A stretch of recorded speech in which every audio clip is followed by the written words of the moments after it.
우리 다 같이 일어나셔서 묵도하심으로 주일 예배 함께 드리도록 하겠습니다.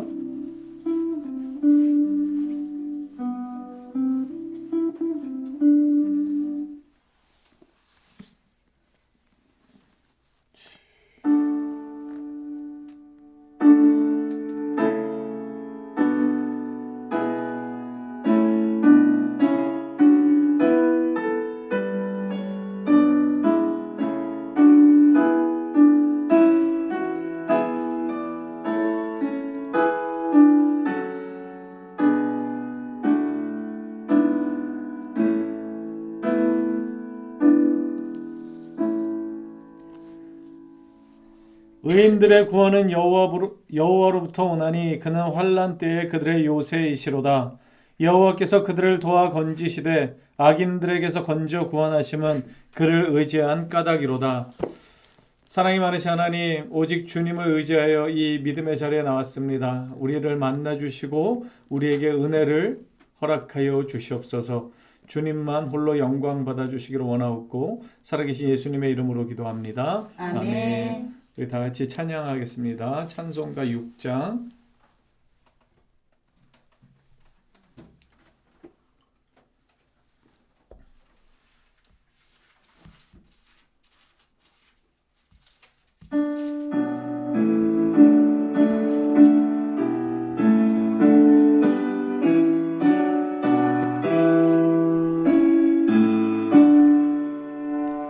목소리 높여서 주 찬양하여라.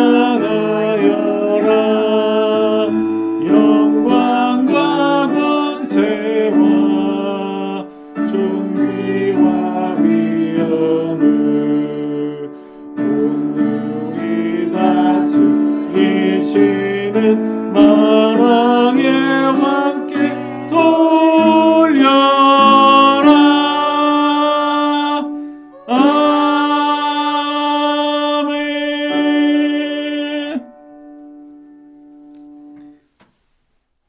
우리 한 주간 우리의 연약함을 십자가 의지해서 기도하는 참회의 기도 시간 갖도록 하겠습니다. 함께 기도하시겠습니다.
은혜가 풍성하신 하나님, 우리의 연약함을, 우리의 완악함을, 우리의 믿음 없음을 주님 용서하여 주시옵소서. 한 주간의 삶을 돌아보면 늘 언제나 부족합니다.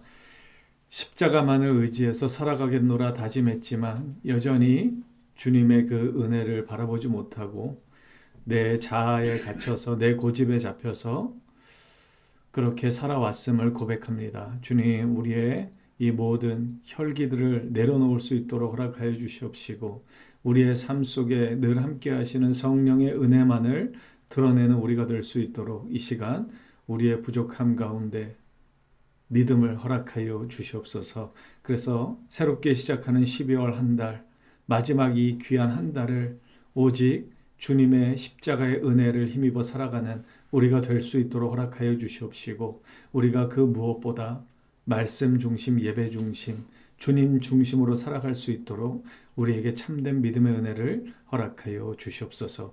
우리의 모든 죄악들을 맑게 씻기실 예수 그리스도의 능력의 이름으로 기도하옵나이다. 아멘. 우리 하이델베르그 요리문답 함께 고백하도록 하겠습니다. 두 번째 간구의 의미는 무엇입니까? 나라가 임하시오며 라는 것은 하나님의 말씀과 성령으로 우리를 다스려 달라는 간구입니다.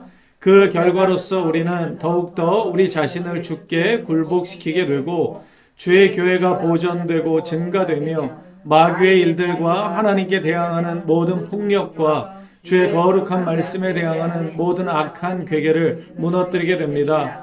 그러므로 하나님 나라가 완성되어 주께서 만유의 주가 되시기까지 그렇게 해달라는 것입니다. 아멘. 우리 사도신경으로 신앙 고백하겠습니다. 전능하사 천지를 만드신 하나님 아버지를 내가 믿사오며 그 외아들 우리 주 예수 그리스도를 믿사오니 이는 성령으로 잉태하사 동정녀 마리아에게 나시고 본디오 빌라도에게 고난을 받으사 십자가에 못 박혀 죽으시고 장사한 지 사흘 만에 죽은 자 가운데서 다시 살아나시며 하늘에 오르사 전능하신 하나님 우편에 앉아 계시다가 저리로서 산 자와 죽은 자를 심판하러 오시리라.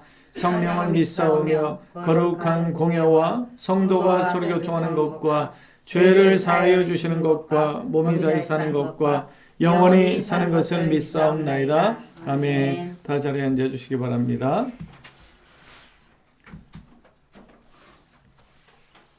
예수님의 이름으로 환영하고 축복합니다. 우리 선교사님들 위해서 계속해서 기도 부탁드리겠고요. 오늘은 매월 첫 주일 성찬주일로 드리게 됩니다.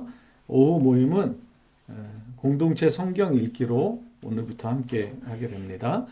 자, 우리 5번 다짐 한 목소리로 함께 읽겠습니다. 시작. 우리는 모두 예수의 향기를 전하는 작은 예수들입니다. 아멘.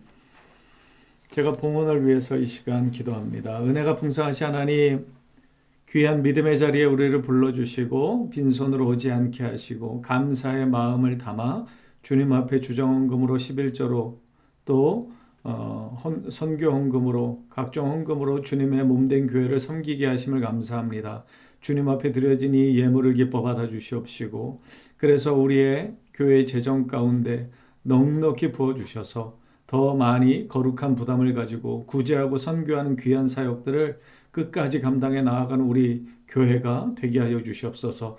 또 우리의 삶의 형편 가운데도 주님 날마다 풍족히 채워주셔서 주님의 은혜 안에서 주님의 공급하심을 누리며 또한 세상 가운데 하나님 알지 못해서 죽어가는 영혼들에게 하나님의 넉넉하심을 고백하며 살아갈 수 있는 우리의 삶이 되게 하여 주시옵소서. 주님 앞에 드린 귀한 예물들 주님 기뻐 받아주신 줄 믿고 살아계셔서 언제나 우리의 모든 것을 공급하시고 책임지시는 예수님의 이름으로 감사하며 기도하옵나이다. 아멘.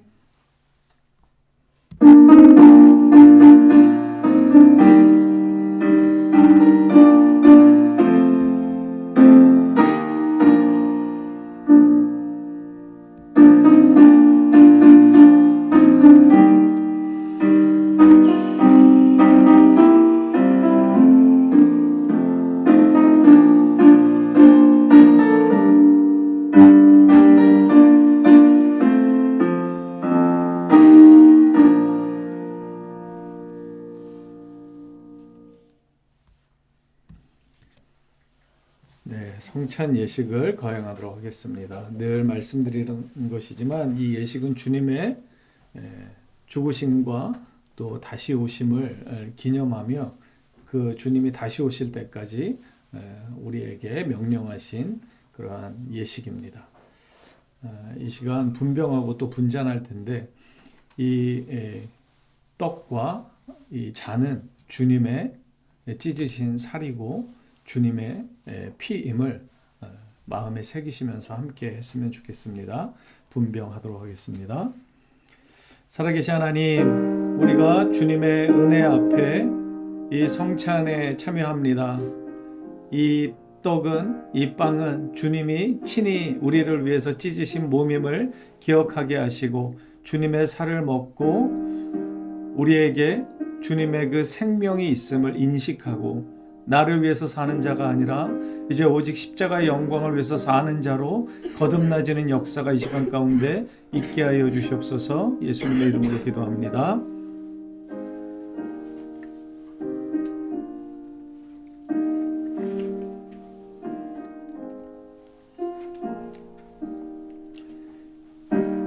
주 예수 그리스도께서 잡히시던 밤 떡을 가지사 축사하시고 제자들에게 떼어 주셨습니다.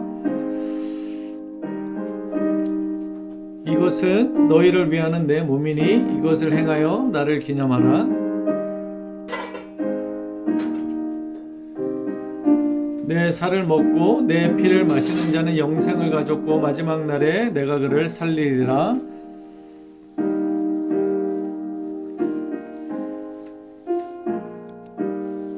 분전하도록 하겠습니다. 살아계신 하나님, 주님의 이 귀한 피를 우리로 하여금 허락하심을 감사합니다. 주님의 이 생명의 피로 인해서 우리 안에 언제나 주님의 성령의 역사가 가득 차 넘침을 인지하게 하시고 그 성령의 인도하심을 따라 우리에게 맡겨진 믿음의 삶을 끝까지 걸어가는 우리가 되게 하여 주시옵소서. 이 귀한 예식에 참여할 때 주님의 놀라운 성령의 기름 부음이 있게 하여 주시옵소서. 예수님의 이름으로 기도합니다.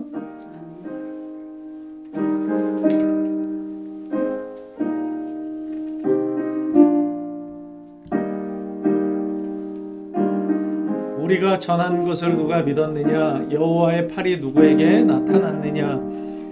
그는 주 앞에서 자라나기를 연한 순 같고 마른 땅에서 나온 뿌리 같아서 거운 모양도 없고 풍채도 없은즉 우리가 보기에 흠모할 만한 아름다운 것이 없도다. 그는 멸시를 받아 사람들에게 버림받았으며 간고를 많이 겪었으며 질고를 아는 자라. 마치 사람들이 그에게서 얼굴을 가리는 것 같이 멸시를 당하였고 우리도 그를 귀히 여기지 아니하였도다. 그는 실로 우리의 질고를 지고 우리의 슬픔을 당하였거늘 우리는 생각하기를 그는 징벌을 받아 하나님께 맞으며 고난을 당한다 하였노라. 그가 찔림은 우리의 허물 때문이요 그가 상함은 우리의 죄악 때문이라. 그가 징계를 받음으로 우리는 평화를 누리고 그가 채찍에 맞음으로 우리는 나음을 받았도다. 우리는 다 양 같아서 그릇 행하여 각기 제 길로 갔거늘 여호와께서는 우리 모두의 죄악을 그에게 담당시키셨도다. 사랑과 은혜가 풍성하신 하나님, 귀한 성찬 예식에 우리를 참여할 수 있게 하여 주심에 감사합니다.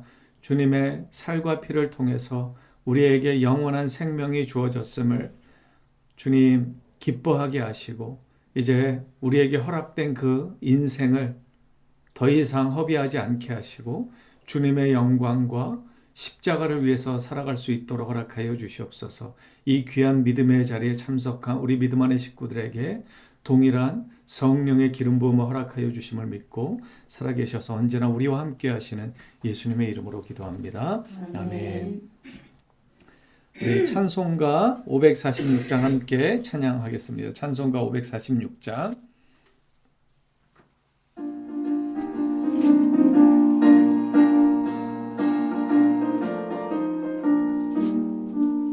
주님 약속하신 말씀 위에서 영원토록 주를 찬송하리라. 소리 높여 주께 영광 돌리며 약속 믿고 굳게 서리라. 굳게 서리 영원하신 말씀 위에 굳게 서리 굳게 서리 그 말씀 위에 굳게 서리라. 주님 약속하신 말씀 위에서 세상 염려 내게 엄습할 때에 용감하게 힘써 싸워 이기며 약속 믿고 굳게 서리라. 굳게 서리 영원하신 말씀 위에 굳게 서리 굳게 서리 그 말씀 위에 굳게 서리라. 주님 약속하신 말씀 위에서 영원하신 주의 사랑 힘입고 중능으로 힘써 싸워 이기며 약속 믿고 굳게 서리라. 굳게 서리 영원하신 말씀 위에 굳게 서리 굳게 서리 그 말 말씀 위에 굳게 서리라. 하신 말씀 위에서 성령 인도하는 대로 행하며 주님 품에 항상 안식 얻으며 약속 믿고 굳게 서리라. 굳게 서리 영원하신 말씀 위에 굳게 서리 굳게 서리 그 말씀 위에 굳게 서리라. 아멘. 우리 성경 말씀 사도행전 18장 함께 보도록 하겠습니다. 사도행전 18장 제 성경으로 신약 219페이지 정도에 나와 있습니다. 사도행전 18장 18절에서 마지막 절까지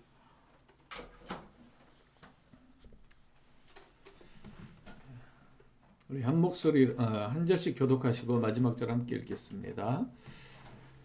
바울은 더 여러 날 머물다가 형제들과 작별하고 배 타고 수리아로 떠나갈새 브리스길라와 아굴라도 함께 하더라.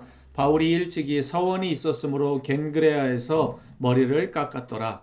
에베소에 와서 그들을 거기에 만개하고 자기는 땅에 들어가서 유대인들과 결혼하니 여러 사람이 더 오래 있기를 청하되 허락하지 아니하고 작별하여 이르되 만일 하나님의 뜻이면 너희에게 돌아오려야 하고 배를 타고 에베소로 떠나 가이사라에 상륙하여 올라가 교회 안부를 물은 후에 안디옥으로 내려가서 얼마 있다가 떠나 갈라디아와 프루기아 땅을 찾으러 모든 민들을 권하게 하니라. 알렉산드리아에서 난 아볼로라 하는 유대인이 에베소에 이르니 이 사람은 언변이 좋고 성경에 능통한 자라.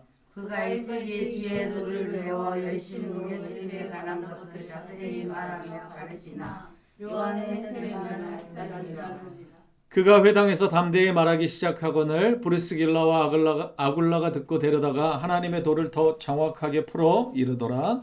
아굴라야 강도자 형제들이 그를 격려하며 제자들에게 편지를 써 영접하라 하였더니 그가 강도로 말미암아 믿는 사람들에게 많은 유익을 주니. 함께 읽겠습니다. 이는 성경으로서 예수는 그리스도라고 증언하여 공중 앞에서 힘있게 유대인의 말을 이김이러라. 아멘. 우리를 대표해서 오윤 권사님 기도해 주시겠습니다.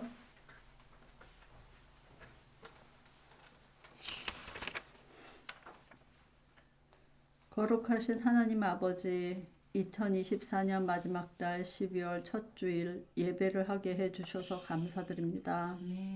우리 작은 예수교회에서 진심으로 하나님을 섬기고 서로 사랑하게 하시고 주님을 찬양하고 기쁨이 넘치는 교회가 되게 해주셔서 감사합니다. 주님, 각자 1년 동안 기도하는 기도 제목을 기억해 주시고 마지막까지 주님이 원하시는 쪽으로 우리를 이끌어 주시옵소서. 이 시간 주님 말씀을 듣습니다. 목사님 말씀에 성령 충만하게 부어주시고 주님 음성을 듣게 해주시고 2024년 마지막 12월 달을 주님과 끝까지 동행하는 참된 기쁨을 누리게 해주시옵소서. 목사님 사모님 건강 지켜주시옵고 작은 예수교회에 새로운 신자가 올 수 있게 도와주시옵소서. 우리 자녀들도 하나님 만나주시고 건강을 지켜주시옵소서. 항상 주님을 생각하며 예수님 이름으로 기도드립니다. 아멘.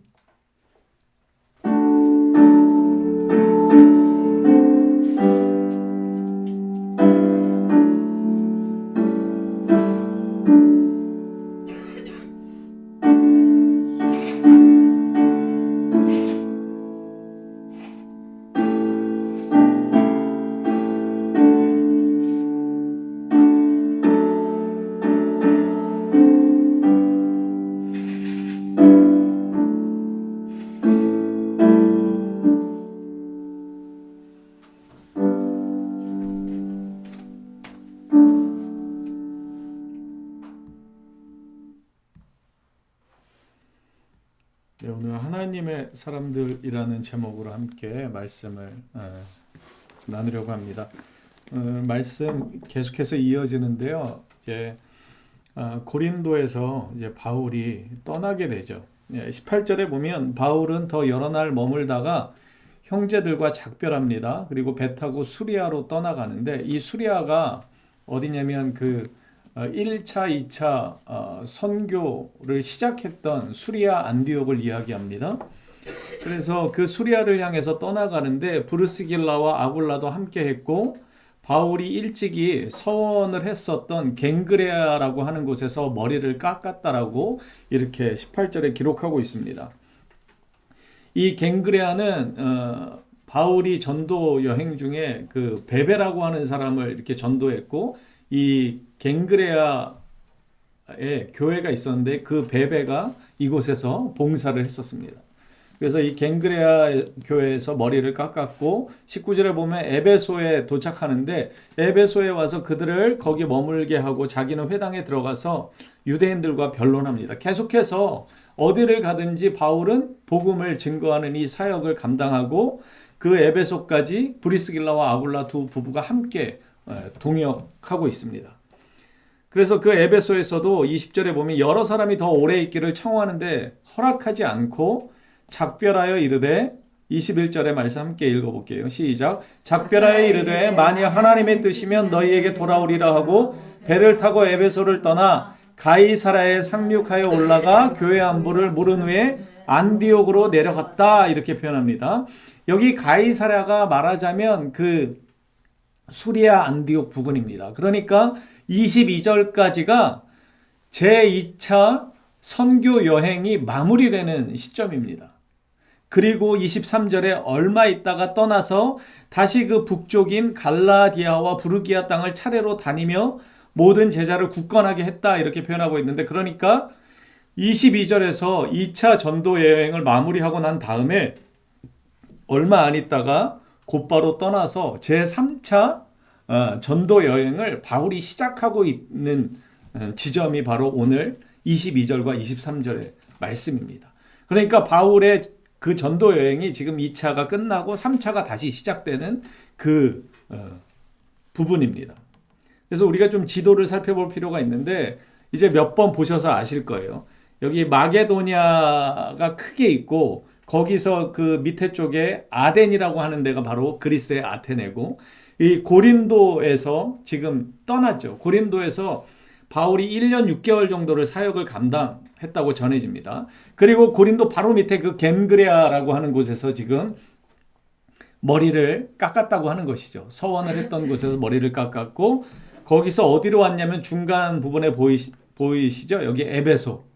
에베소에서 지금 브리스길라와 아굴라와 함께 있었고 여기서 회당에서 바울은 복음을 전했습니다. 그런데 여기서 계속해서 머물기를 원했지만 어디로 왔다고 그랬죠? 아까 가이사랴로 왔다고 그랬습니다. 여기 20절에 여러 사람이 더 오래 있기를 청하였지만 허락하지 아니하고 작별하여 이르되 만일 하나님의 뜻이라면 너희에게 돌아오리라 하고 배를 타고 에베소를 떠나서 22절 가이사랴에 상륙했다. 이 가이사랴가 바로 이쪽이고 그 북쪽으로 보이는 화살표 방향을 따라가다 보면 안디옥.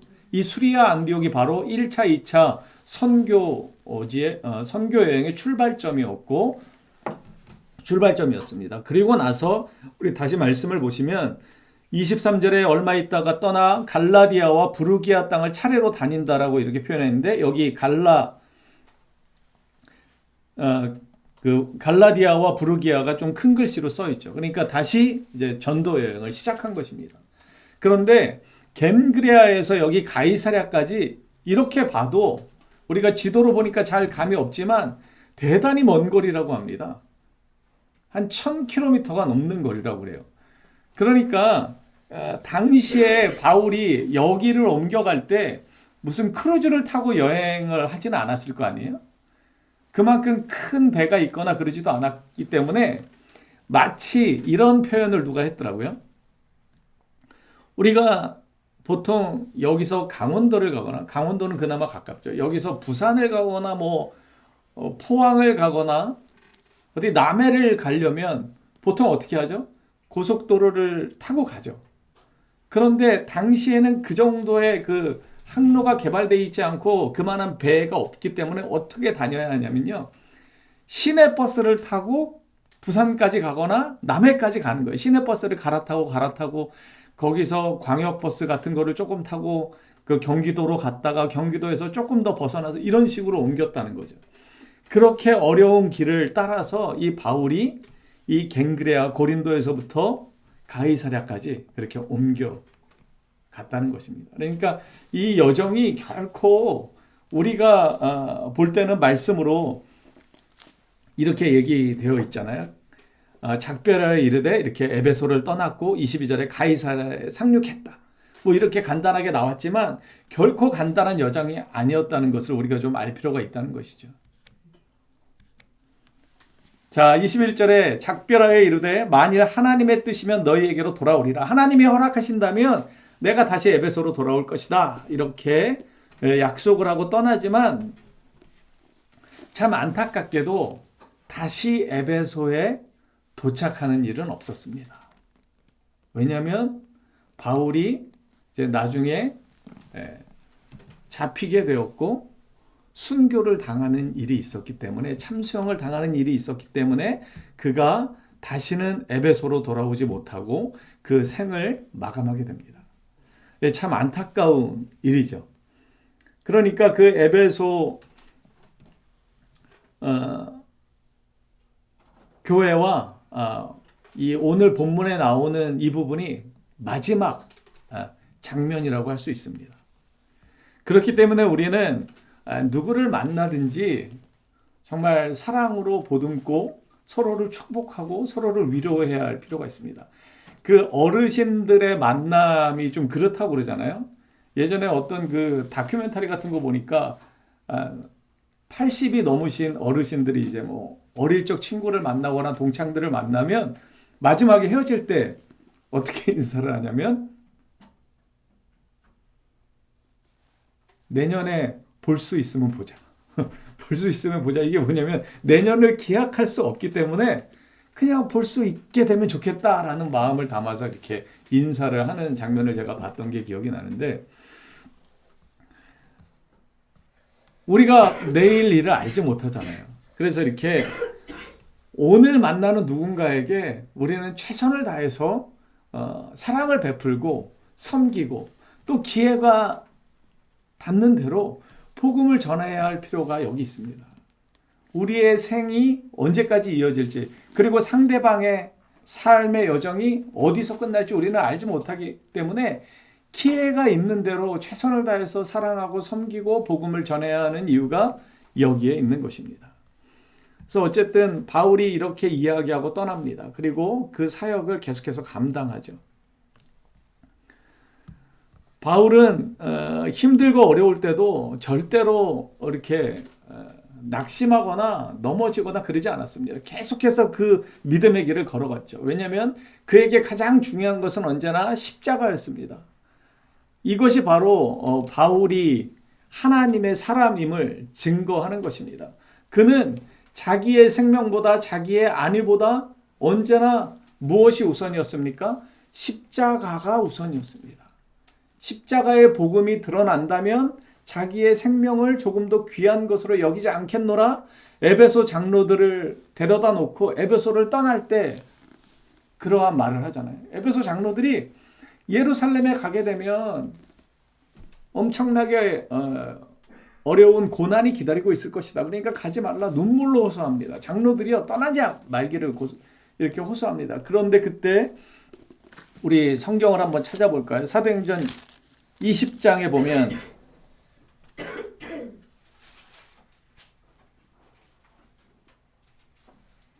자 너무나 유명한 구절입니다. 사도행전 20장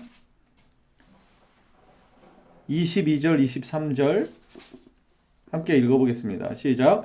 보라 이제 나는 성령에 매여 예루살렘으로 가는데 거기서 무슨 일을 당할지 알지 못하노라. 오직 성령이 각성해서 내게 증언하여 결박과 환난이 나를 기다린다 하시나. 24절 읽겠습니다. 시작. 내가 달려갈 길과 주 예수께 받은 사명 곧 하나님의 은혜의 복음을 증언한 일을 마치려 하면은 조금도 귀한 것으로 여기지 아니하노라. 아멘. 바울은 이런 마음으로 에베소를 떠났습니다. 목숨을 걸고 떠나는 것이죠. 그 예루살렘을 향해서 목숨을 향해 목숨을 걸고 가는 것입니다. 그리고 정말 하나님의 뜻이 하나님께서 허락하신다면 내가 이곳에 다시 올 것이다 약속했지만 돌아오지 못했습니다. 그럼에도 불구하고 바울은 돌아오지 못했지만 그가 심었던 복음의 씨앗은 엄청난 열매를 맺었습니다. 이것이 그에게 있어서 너무나 중요한 것입니다. 우리에게 무엇이 중요할까요? 우리는 무엇을 중심으로 살고 있습니까? 정말 내가 의미를 두고 있는 것이 무엇인지 우리는 돌아볼 필요가 있습니다. 적어도 바울에게는, 하나님의 사람인 이 바울에게는 자기의 이름이 드러나는 것 중요하지 않았고 자기의 생명이 유지되는 것이 중요하지 않았고 오직 복음의 씨앗이 심기어지고 복음의 능력이 드러나는 것만이 그에게 너무나 중요했기 때문에 그는 자기의 생명도 아끼지 않고 그 선교 여행을 계속해서 떠나고 있는 것입니다. 이것이 그의 위대한 점입니다.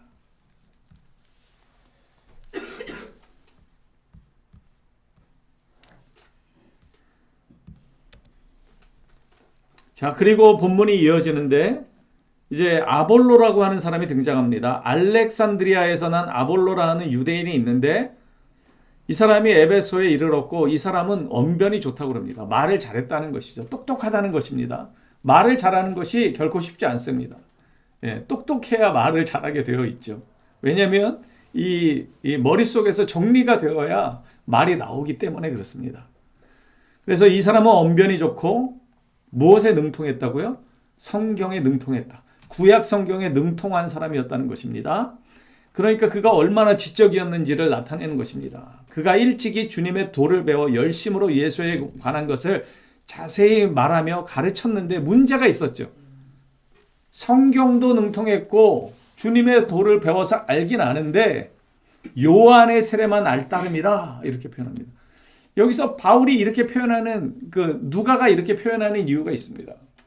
요한의 세례만 알고 있다는 게 어떤 한계점이 있다는 것을 암시하고 있는 것이죠. 그가 언변이 좋고 똑똑하고 지적으로 대단히 훌륭했고 그리고 구약 성경에 능통했다. 그것은 그가 얼만큼 성경에 있어서 최고의 지식을 가지고 있는지를 분명하게 나타냅니다. 그런데 그에게 한 가지 문제가 있었는데 그것이 요한의 세례만 알따릅니다. 요한은 분명히 이단이 아닙니다. 요한처럼 위대한 선지자가 없습니다. 구약의 선지자 중에 통틀어 최고의 선지자는 누구냐면 바로 요한입니다. 자, 마태복음 11장 11절에 예수님께서 이렇게 직접 말씀하셨습니다. 내가 진실로 진실로 너희에게 말하노니 여자가 낳은 자 중에 세례 요한보다 큰 이가 일어남이 없도다. 그러나 천국에서는 극히 작은 자라도 그보다 크니라. 여기서 여자가 낳은 자 중에 세례 요한보다 큰 이가 없다는 것은요. 구약에 있어서 그런 것을 이야기합니다. 구약에 이사야 선지자도 있고 예레미야 선지자도 있고 많은 선지자들이 있는데 그 모든 선지자를 통틀어서 여자가 낳은 자 중에 제일 큰 사람이 누구냐? 바로 세례 요한이라고 하는 것입니다. 왜냐하면 세례 요한은 누구를 예비했죠? 예수님을 예비한 선지자입니다. 그는 광야에서 예수님의 오실 길을 예비했던 사람입니다. 그런데 왜 이것 때문에 문제가 되고 있는 걸까요? 누가복음도 이렇게 이야기합니다. 함께 읽어볼게요. 시작. 내가 너희에게 말하노니 여자가 낳은 자 중에 요한보다 큰 자가 없도다. 그러나 하나님의 나라에서는 극히 작은 자라도 그보다 크니라 하시니. 여러분 이게 무슨 말씀인지 아십니까? 우리는 예수님의 성육신, 이 땅에 오심과 우리를 위해서 죽으심과 부활과 이 모든 것을 알고 있습니다. 그런데 세례 요한은요, 이것을 정확하게 알지 못했습니다. 예수님이 메시아라는 건 분명히 알았어요. 그분이 자기가 감히 그분의 신발끈 매기도 감당하지 못할 정도로 자기와 예수님과는 근본적인 차이가 있음을 그는 알았습니다. 예수님이 하나님이 보내신 자, 그 구세주라는 걸 알았어요. 그렇지만 그 예수님께서 어떻게 이 비참한 인간들 타락과 죄에 물든 이 인간들을 어떻게 구원해 내실는지는 알지 못했습니다. 그래서 요한의 세례는 어떠한 세례라고 이야기했냐면 회개의 세례라고 이야기했습니다. 그런데 예수님이 우리에게 주시는 세례는 어떤 세례예요? 성령의 세례라고 이야기합니다. 이 근본적인 차이죠. 우리 윤희가 예수님의 구원을 분명히 안다면 세례 요한보다 크다는 거예요. 그것은 무엇을 이야기하냐면 계시의 차원에서 하나님이 세례 요한에게는 그 정도밖에 알려주시지 않았습니다. 예수님이 메시아라는 것만 알려주셨지 예수님이 어떻게 우리의 죄를 걸머지시고 십자가에서 어떻게 그 죄의 문제를 해결하시고 우리에게 피할 수 없는 이 사망의 문제를 어떻게 그분이 해결하시는지를 세례 요한은 전혀 몰랐습니다. 그런데 우리는 어떻게 해요? 우리는 알고 있습니다. 이제 그것을 우리는 경험했습니다. 그래서 내가 왜 여전히 죄인임에도 불구하고 사망을 두려워하지 않을 수 있습니까? 예수님께서 나 대신에 죄값을 치르셨기 때문이고 그 사망의 굴레를 이기시고 부활하셨기 때문에 우리는 그 부활의 생명을 의지하는 자들이기 때문에 우리는 그 더 이상 죽음을 두려워하지 않는 것입니다. 이것을 이제 아는 자들이 그 구약의 세례 요한보다 훨씬 더 큰 자라는 것을 이야기하는 것입니다. 사도행전 19장 우리 다음 주에 나누게 될 텐데요. 여기 이런 내용이 나옵니다. 아볼로가 고린도에 가는데 바울이 윗지방으로 다녀서 에베소에 와서 어떤 제자들을 만납니다. 그때 바울이 이렇게 묻습니다. 너희가 믿을 때에 성령을 받았느냐? 이르되 아니라 우리는 성령이 계심도 듣지 못하였노라. 바울이 다시 묻습니다. 너희가 무슨 세례를 받았느냐? 대답하되 요한의 세례니라. 그 4절에 보면 바울이 이렇게 이야기합니다. 요한이 회개의 세례를 베풀며 백성에게 말하되 내 뒤에 오시는 이를 믿으라 하였으니 이는 곧 예수라 하거늘 그들이 듣고 주 예수의 이름으로 세례를 받으니 바울이 그들에게 안수함에 무엇이 그들에게 임하죠? 성령이 그들에게 임하심으로 방언도 하고 예언도 하니 모두 12사람쯤 되니라. 이것이 요한의 세례와 예수님의 세례가 본질적으로 다른 것입니다. 요한복음 14장에 보면 예수님께서 뭐라고 말씀하셨냐면 이 성령에 대해서 우리에게 말씀하셨는데 내가 아버지께 구하겠으니 그가 또 다른 보혜사를 너희에게 주사 영원토록 너희와 함께 있게 하리니 그는 진리의 영이라. 세상은 능히 그를 받지 못하나니 이는 그를 보지도 못하고 알지도 못함이라. 그러나 너희는 그를 아나니 그는 너희와 함께 거하시며 또 너희 속에 계시겠음이라. 내가 너희를 고아와 같이 버려두지 아니하고 너희에게로 오리라. 그러면서 20절에 이렇게 말씀합니다. 그날에는 내가 아버지 안에 너희가 내 안에 내가 너희 안에 있는 것을 너희가 알리라. 무엇 때문에 이것을 알 수 있다는 거예요? 성령의 은혜 때문에 알게 된다는 거예요. 우리가 예수를 믿으면 성령이 임하는데 이 성령은 구약에서는 오셨다가 임하셨다가 떠나죠. 그런데 이제 예수 안에 있는 우리들에게는 한 번 임하신 성령이 절대로 떠나지 않습니다. 그래서 우리 안에 언제나 함께 하셔서 우리가 연약하고 죄를 지을 때마다 우리의 마음을 움직이십니다. 아파하십니다. 그래서 예수 믿는 사람들이요, 나쁜 일을 하면 왜 마음이 괴롭게 되는지 아십니까? 바로 성령의 만지심 때문에 그렇습니다. 성령께서 그것을 알고 계시고 성령께서 우리를 대신해서 탄식하시고 우시기 때문에 우리의 마음이 편하지 않은 것입니다.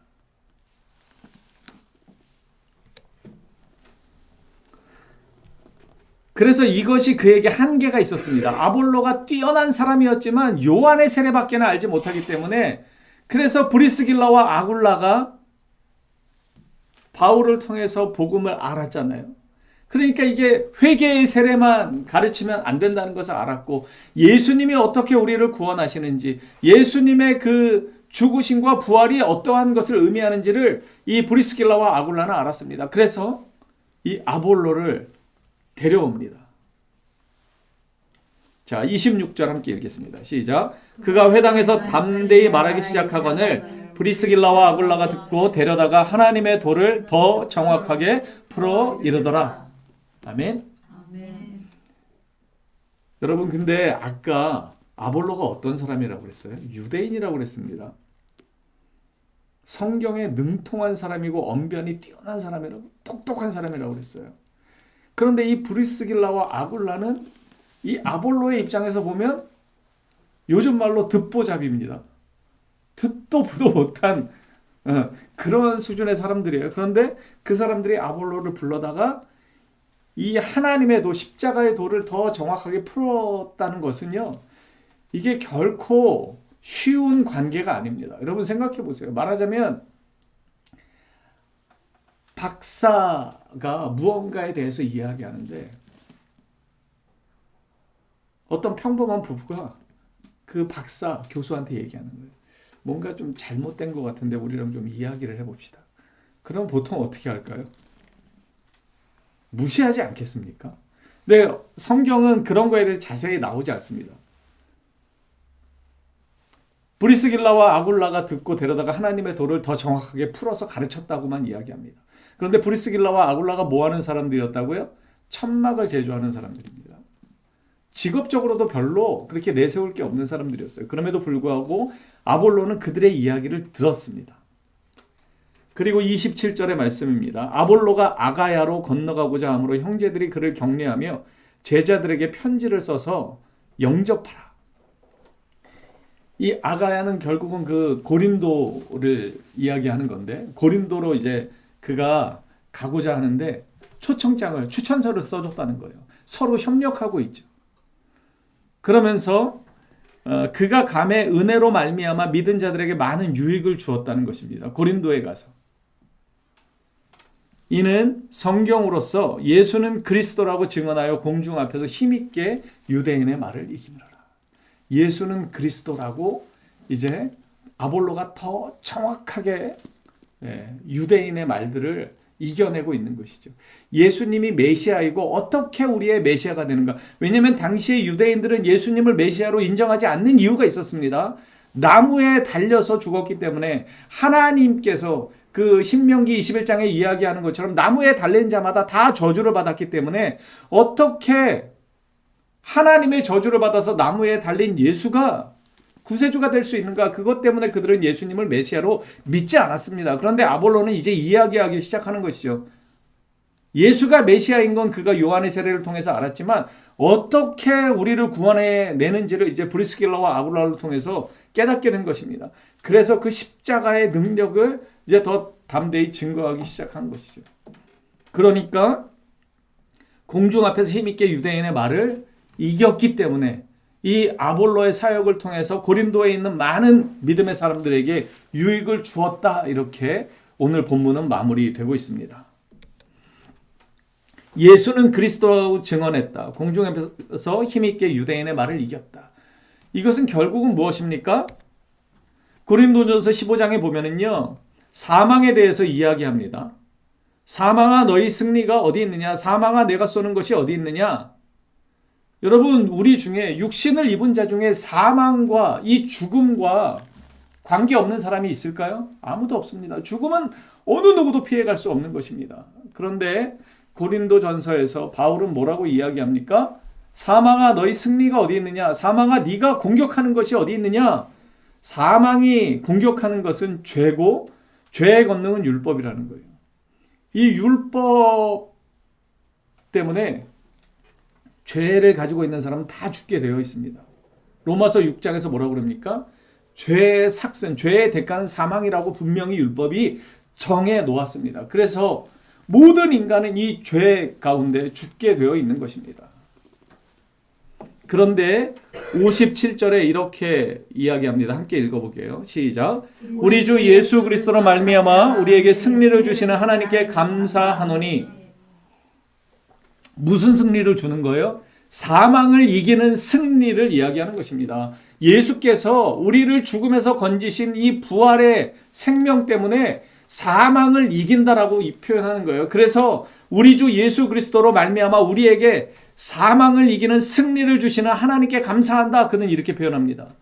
그러므로 내 사랑하는 형제들아, 견실하며 흔들리지 말고 항상 주님의 일에 힘쓰는 자들이 되라. 이는 너희의 수고가 주 안에서 절대로 헛되지 않는다. 너희가 죽음을 이기고 부활하신 그 부활의 생명을 힘있기 때문에 절대로 너희의 삶이 그대로 끝나지 않는다라고 표현하는 것입니다. 여러분 그 앞부분에 어떤 내용이 있냐면요. 제가 여러 번 인용했었는데 그리스도 안에서 우리가 바라는 것이 이 세상의 삶뿐이면 우리가 제일 불쌍한 자라고 바울이 그 전에 이야기해요. 그리고 나서 부활을 쭉 설명하는 것입니다. 부활의 생명이 없다면, 영원한 생명이 주어지지 않는다면 그리스도인들처럼 비참한 인생이 없다는 거예요. 그런데 그러지 않기 때문에 안심하라는 거예요. 사망을 이기신 주님의 승리를 우리에게 주시기 때문에, 그렇기 때문에 58절에 이렇게 이야기하는 거예요. 그러니까 너희는 흔들릴 필요가 없어. 항상 주님의 일, 십자가의 일에 모든 것을 걸어도 절대로 헛되지 않는다는 걸 믿어라 라고 그는 권면하고 있습니다. 이것이 바로 아볼로가 전했던 예수가 메시아가 된다는 것입니다. 그리스도가 주가 된다라고 고백하는 것과 똑같습니다. 예수는 그리스도라고 증언했다는 것이 바로 이 사망의 권세를 이기신 주님의 생명이 우리에게 주어졌다는 것을 아볼로가 증거했다는 것입니다. 이 일이 어떻게 주어졌습니까? 브르스길라와 아굴라라고 하는 믿음의 사람들, 하나님의 사람들을 만났기 때문에 가능했던 것입니다. 서로 각자가 다릅니다. 브르스길라와 아굴라의 배경과 형편이 다르고 바울의 배경과 환경이 다릅니다. 그리고 오늘 등장하는 아볼로의 이 배경과 환경도 다 다릅니다. 그런데 이들은 그거에 관계없이 전혀 개의치 않고 잘 동역합니다. 너무나 놀랍게 서로를 돕습니다. 브리스길라와 아굴라를 아볼로는 거절하지 않았고 그들에게 잘 가르침을 받고 십자가의 도를 깨우치고 고린도로 나아가서 고린도에서 그 귀한 사역들을 감당합니다. 여러분 나중에 고린도전서 1장에 보시면 바울이 그 고린도 교회 편지 쓰면서 무슨 말을 하냐면 이 아볼로라고 하는 위대한 지도자 때문에 이 사람 때문에 갈라진 건 아니지만 이 고린도 교회에 분쟁이 일어나요. 나는 베드로파다, 나는 바울파다, 나는 그리스도파다, 나는 아볼로파다, 이런 파벌이 생깁니다. 그 정도로 이 아볼로가 고린도에 가서 많은 영향력을 미치게 되는 거예요. 그런데 그때 바울이 막 그러잖아요. 내가 너희를 위해서 죽은 적이 있느냐? 난 그런 적이 없다. 그렇게 이야기합니다. 그만큼 어쨌든 이 아볼로가 브르스길라와 아굴라라고 하는 이 평범한 부부를 통해서 믿음의 위대한 지도자로 발돋움하게 되는 것입니다. 그리고 교인들은 또 그에게 추천서를 써줘서 그를 영접하게 만드는 이 귀한 사역들을 잘 감당합니다. 자, 바울은 2차 선교여행 마치고 그 3차 선교여행을 떠나는 장면이 오늘 등장하죠. 아볼로는 십자가의 도를 더 깊이 깨닫고 고린도라고 하는 우상이 들끓는 곳으로 향합니다. 브리스길라와 아굴라는 바울의 편지에서 볼 수 있듯이 최선을 다해서 바울의 사역을 돕습니다. 그 로마서라든가 다른 편지글에 보면 이 사도 바울이 브리스길라와 아굴라를 늘 이렇게 칭찬하고 그들에게 권면합니다. 브리스길라와 아굴라를 환대하라. 그는 나의 사역 가운데 최고의 동역자들이다. 이렇게 표현합니다. 그만큼 이 아름다운 동역이 이렇게 일어납니다. 저는 이 모습을 보면서 참 감동이 되었습니다. 서로 다르지만 그 서로 다름이 전혀 문제가 되지 않습니다. 왜 그럴까요? 그들이 협력하는데 전혀 걸림돌이 되지 않았습니다. 그들이 배경이 다르고 환경이 다르고 학벌이 다르고 이 지식적 차이가 있음에도 불구하고 전혀 걸림돌이 되지 않았습니다. 왜냐하면 그들은 오직 십자가의 영광만을 바라보았기 때문입니다. 이것이 하나님의 사람들의 모습이라고 저는 생각합니다. 하나님의 사람의 특징은 무엇입니까? 내가 중요한 것이 아니라 하나님이 중요한 사람입니다.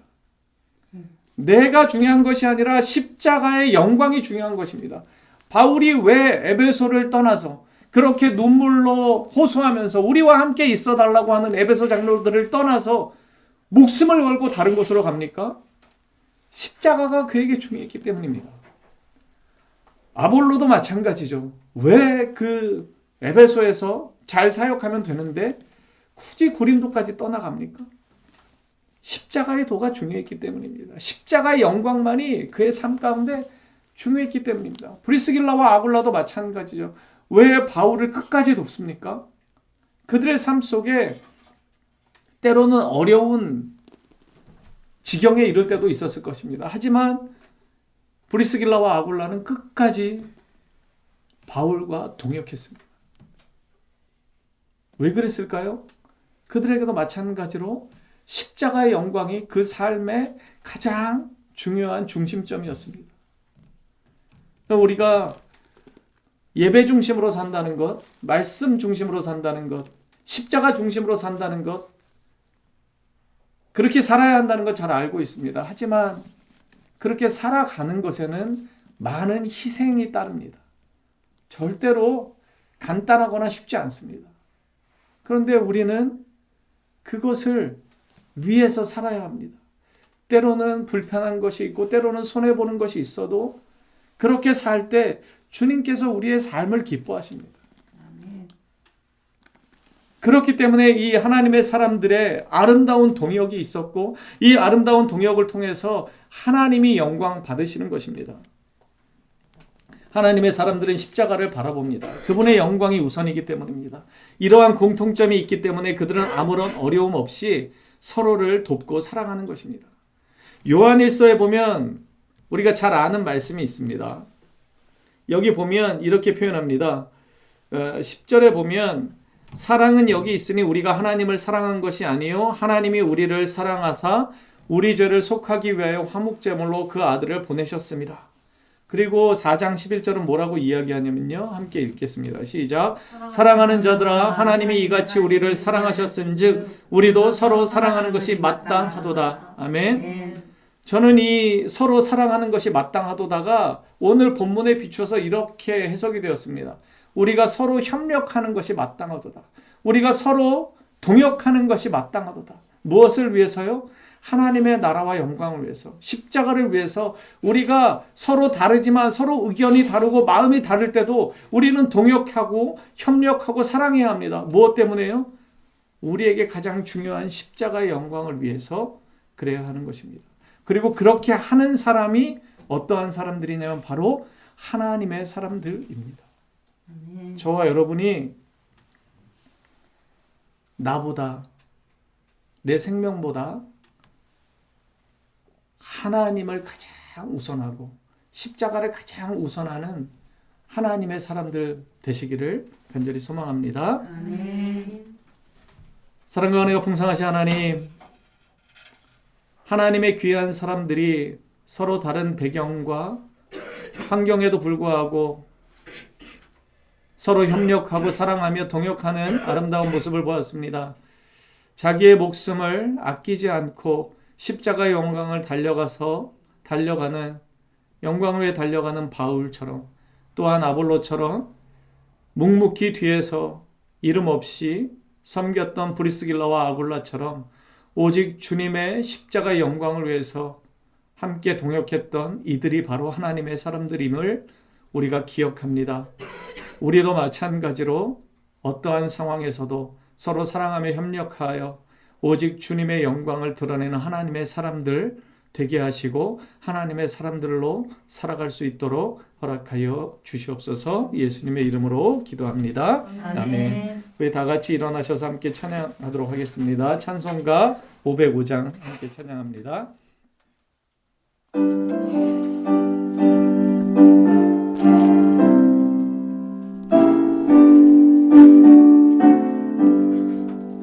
온 세상 위하여 나 복음 전하리 만 백성 모두 나와서 주 말씀 들으라 죄 중에 빠져서 헤매는 자들아 주님의 음성 듣고서 너 구원받으라